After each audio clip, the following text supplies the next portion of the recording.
करंजिया थाना अंचल में पृथक पृथक दुर्घटना घटी। दुर्घटना 4 मृत। प्रथम दुर्घटना बाइक को पिटिला स्कॉर्पियो।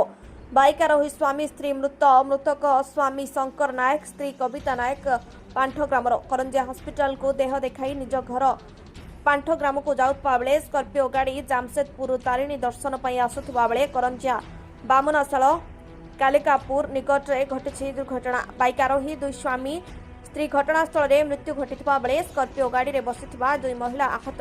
सेपरी कादडिहा निकट में पड़ियाबेड़ा कॉलेज रो फेरुथिबा बेले पड़ियाबेड़ा कॉलेज रो अध्यापक अरुण कुमार मल्लिक बाइक को पिटिला। एक बाइक बामगोड़ भांगिथिबा बेले गुरुतर अवस्था करंजिया हॉस्पिटल में भर्ती।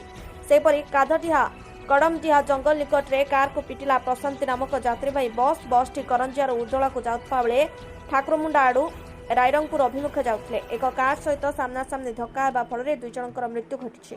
दुई जन हेले नीलमणि साहू, मबू बालू। अति गुरुतर व्यक्ति नाम प्रदीप बड़ सामंत। उभय घर धर्मशाला ग्रामर बोली जनापड़ी।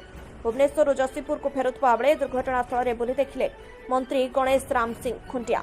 करंजिया उपखंड पुलिस अधिकारी नवकृष्ण नायक, करंजिया थाना अधिकारी घटनास्थल में पहुंची तदंत आरंभ करिसेंति। मयूरभंजरू हरेकृष्ण त्रिपाठी रिपोर्ट, पवित्र न्यूज ओडिशा।